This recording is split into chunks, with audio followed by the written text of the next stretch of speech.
Hi here. Today I am going to make you learn the chapter number and the explanation of the chapter number 1 meeting season, which is of class 6. So first let's talk about its writer and the author. Its author and writer same names is Sir Michael Moore Burgo is an English author, poet and playwright. वो जो हैं वो एक English author हैं, poet भी हैं और play right हैं. He is the best known for his novels and stories for children. और वो सबसे ज़्यादा अच्छे माने जाते हैं जो नॉवेल्स लिखी जाती हैं और कहानियाँ बच्चों के लिए. Many of which have been made into films. और उनमें से बहुत सारी स्टोरीज या फिर वो फिल्म में भी आई हुई हैं. बिटवीन द ईयर 2003 एंड 2005, मतलब 2003 और 2005 के बीच में. He was name children laureate. उनको नाम दिया गया था children's laureate of the United Kingdoms के द्वारा. He was won several awards for his work. उन्हें बहुत सारे कुछ अवार्ड्स भी मिले हैं इन वर्क के लिए. तो चलिए अब आते हैं हम लोग अपने चैप्टर पर. स्टार्ट करते हैं. Flipping through his mother's book, a young boy named Yannick admires the beauty of the countryside of the province. वो अपनी एक मम्मी है उसकी बुक की पेजों को पलटते हुए एक बच्चा है यानिक नाम का. वो उसकी पूरी प्रोविंस मतलब a region in southern France famous for it scenery. मतलब एक रीजन जो फेमस है अपनी हरियाली के लिए, मतलब सीनरी माउंटेन्स वगैरह जो हम ड्रॉ करते हैं उसके लिए. तो वो उसकी ब्यूटी देख रहा है. As painted by the master painter Cezanne was a French painter who was great influence on the many artist of the 20th century. वो जो 20th सेंचुरी के फेमस फ्रेंच पेंटर थे जो हर चीज़ ड्रॉ कर सकते थे जो आप उन्हें बताएंगे. तो उसने देखा कि उन्होंने ही वो सीनरी बनाई हुई है देख के. As painted by the master painter Cezanne. One summer he gets the chance to go and spend time with his uncle's family who lived there. एक बार उसे एक चांस मिलता है, वो एक बुक को पढ़ रहा है कि एक बार उसे एक चांस मिलता है कि वो अपने अंकल के घर जा सकता है जो वहीं पर रहते हैं, जो कि यहाँ हिल्स सीनरीज दिखा रहे हैं वहीं रहते हैं.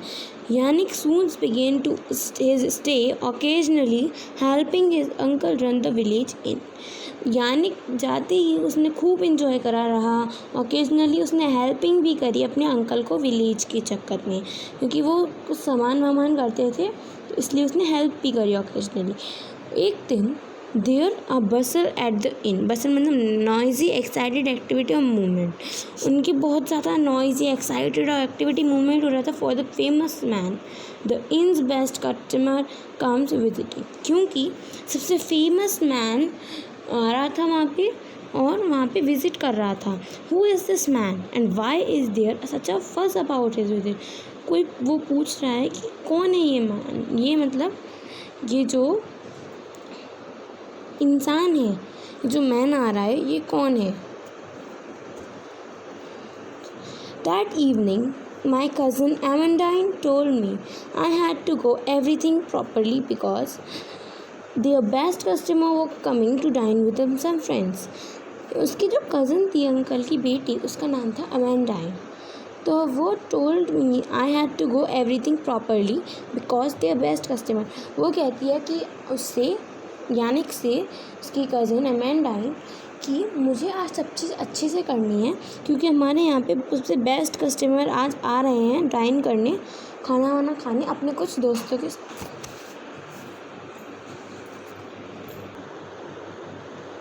तो जो वो बेस्ट कस्टमर आने वाला था वो कहाँ रहता था? चैट्यू में. चैट्यू मतलब a large French country home और कैसल.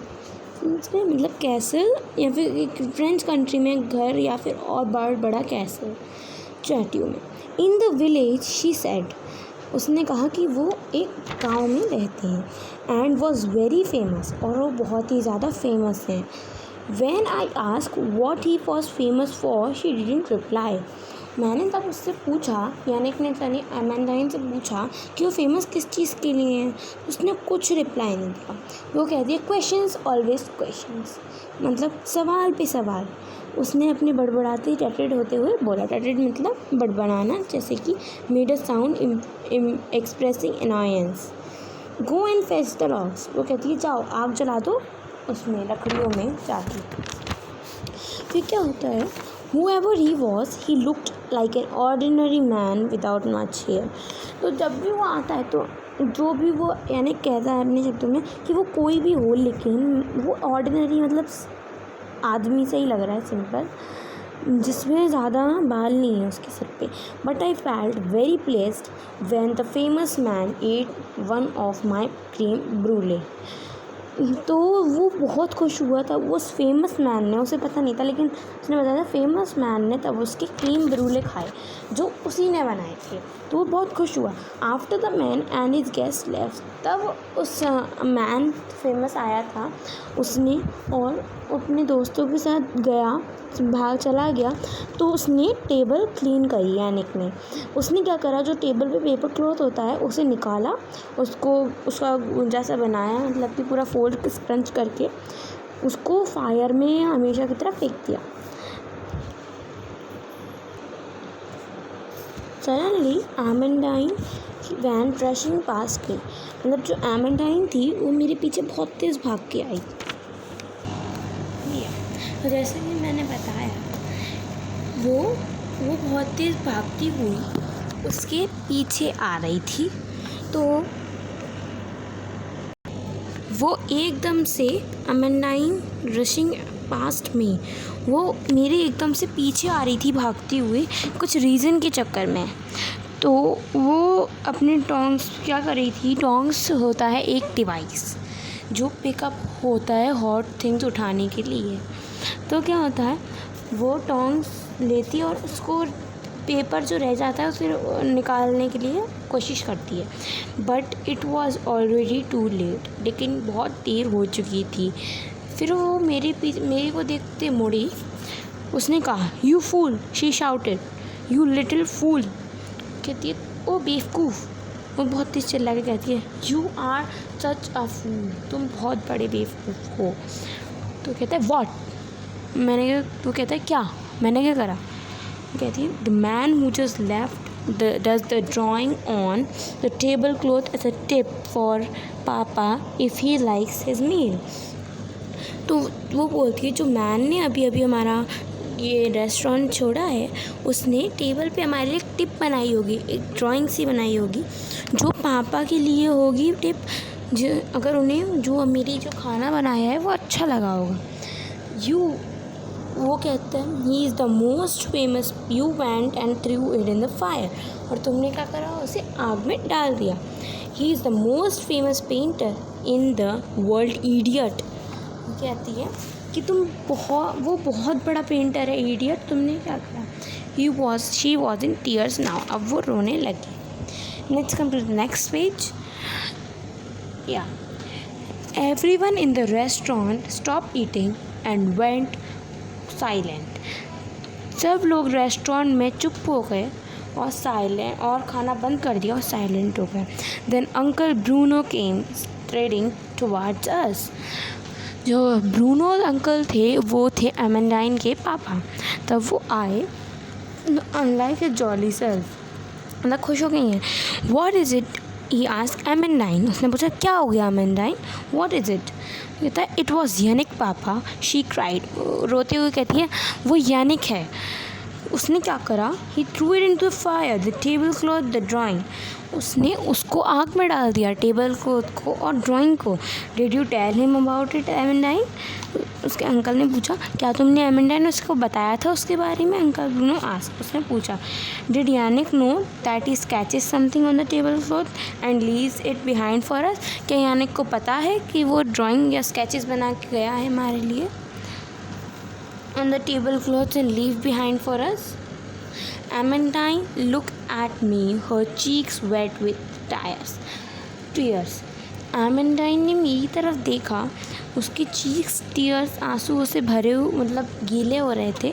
उसने मेरी तरफ देखा तो मुझे लगा था कि वो झूठ बोलेगी, लेकिन उसने नहीं बोला।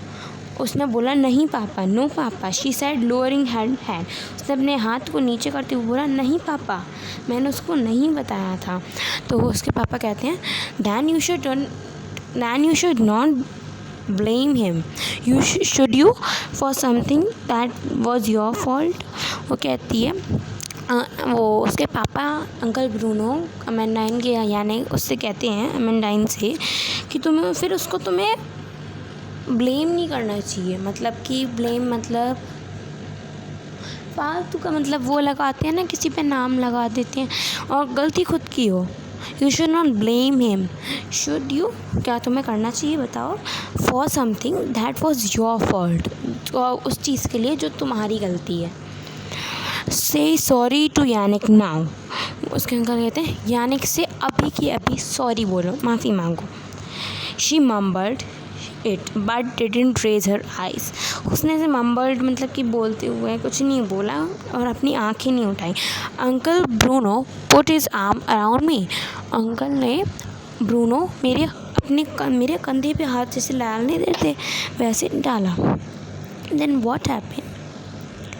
Uncle never mind Yannick, he said. उसने कहा इसको कभी दिल पे मत लेना, अपने आउट ऑफ माइंड रखना। उसने कहा, अंकल ने कहा यानिक से। He said he particularly like this creme ब्रूले।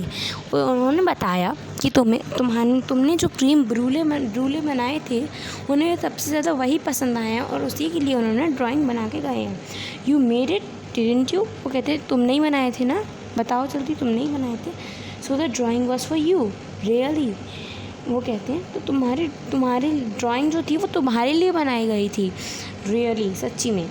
Always look on the bright side. Look on the bright side मतलब look for good thing in a bad situation.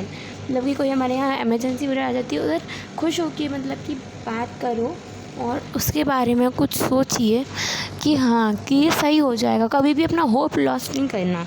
तो look on the bright side meaning for a moment you had a drawing that was made by the greatest painter in the world, that's something you will never forget. उसके uncle बोलते हैं कुछ time के लिए वो drawing तुम्हारे पास थी लेकिन अब वो चली गई, लेकिन तुम उस ड्राइंग को नहीं बोलोगे कि किसी ने तुम्हारे लिए वो ड्राइंग बनाई थी। Later on as I came out of the bathroom I hear Amandine crying in her room. थोड़ी देर बाद तब मैं वॉशरूम में से बाहर आया तो मैंने देखा, यानिक बोलता है कि मैंने देखा अमेंडाइन की रोने की आवाज़ आ रही थी। तो I hated to hear her cry. उसे अच्छा नहीं लगता था उसकी रोना सुन के। मैंने फिर नॉक करा डोर और अंदर चला गया। I am sorry I said. उसने बोला मुझे माफ़ कर दो। I am sorry I didn't mean to upset you. She had stopped crying by now. उसने बोला यानिक ने कि मेरा ये मतलब नहीं था तुम्हें दुखी करना, अपसेट करना। तो वो चुप हो जाती है रोना। It wasn't your fault Yanik, she said.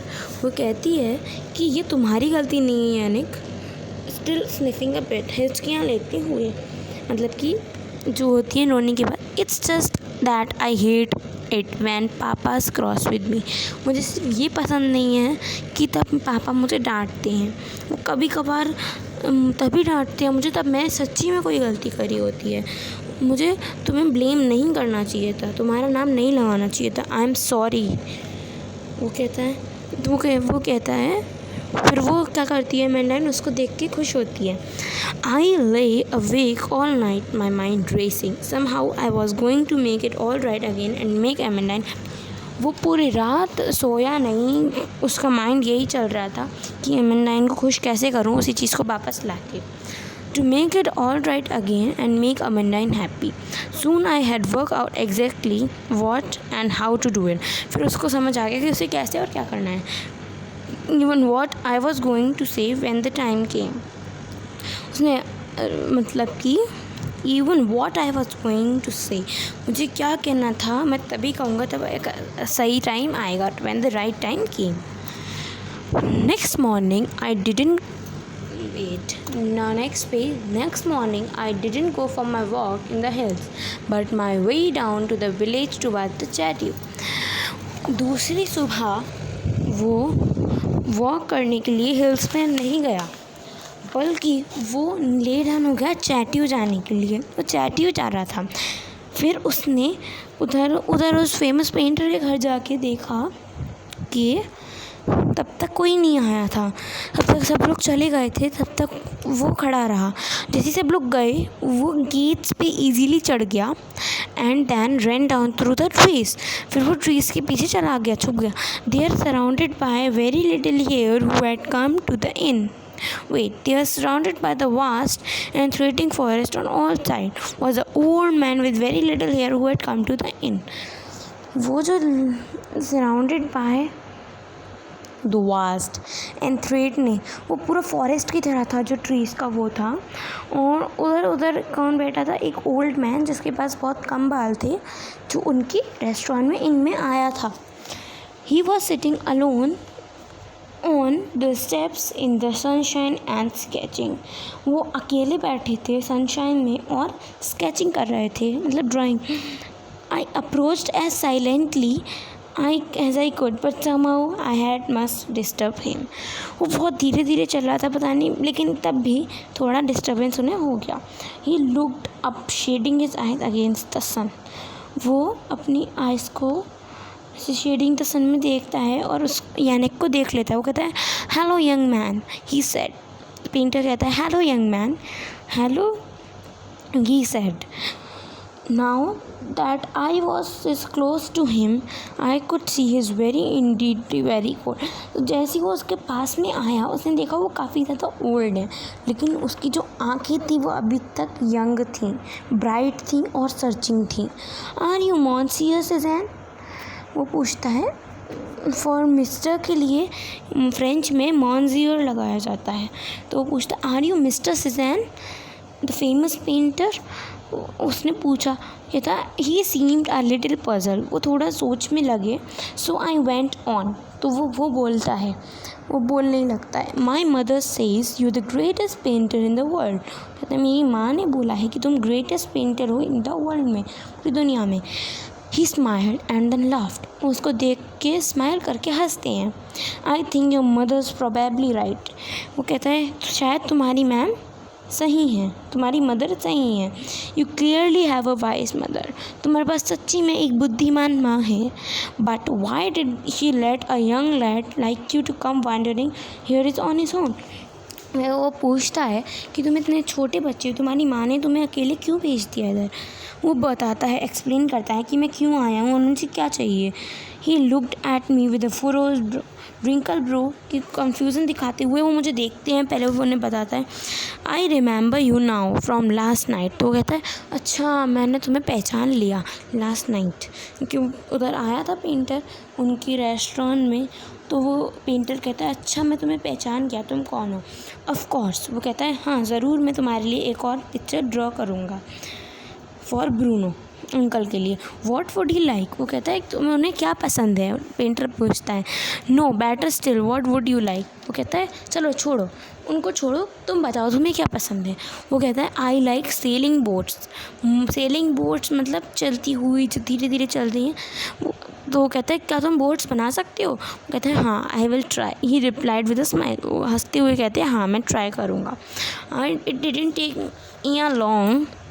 उनको ज़्यादा वक्त नहीं लगा बनाने में। He drew fast never once looking up. उन्होंने ऊपर देखते हुए बस बनाते गए, उस पर कंसंट्रेशन रख लिया। But as he worked he asked me about where I did. तब वो काम कर रहे थे तो उन्होंने उससे पूछा कि तुमने ये सेलिंग बोट्स कहाँ पे देखी थी? तो वो कहता है about where I lived in Paris, जहाँ पे मैं पेरिस में रहता हूँ।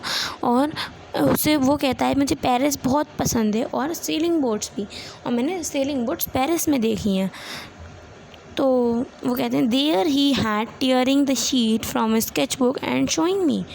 तो फिर तब तक उन्होंने एक पेज फाड़ा और दिखाया ड्राइंग का। What do you think? 4 sailing boats were racing over the sea out and beyond the lighthouse just I had seen in Brittany. वो कहते हैं मैंने ये ब्रिटानी में एक जगह है उस उधर देखा है कि वहाँ 4 सेलिंग बोट्स होंगी है ना, और पीछे एक लाइट हाउस। तो वो कहता है हाँ। तो वो कहता है अच्छा ब्रिटानी। देन क्या होता है तब वो नीचे यानी उनका साइन देखता है तो वहाँ लिखा होता है पिकासो। सिज़ेन नहीं, Picasso. Now let's come to the next page. Yeah, I thought that name was Suzanne. उसे लगा, वो कहता है मुझे लगा तुम्हारा नाम सिजेन है. वो कहता है ही स्माइल्ड एट अप मी. उन्होंने मेरे ऊपर स्माइल करते हुए कहा कि काश मैं वो होता. Then he added off you go now. फिर वो कहते हैं तुम चले जाओ यहाँ से, बाय बाय. तो इसी तरीके से हम लोगों ने चैप्टर 1 फिनिश कर लिया है. और बहुत ही इजी 4 पेजेस का चैप्टर था, जैसे कि आप देख रहे हैं. And if you want chapter 2 please do comment now and let's get pressed to the bell icon. And if you want a shout out to my next video, just comment down and I will give you shout out to my next video. And the first 5 subscribers, I will give them shout out. Yeah, so have a nice day and goodbye.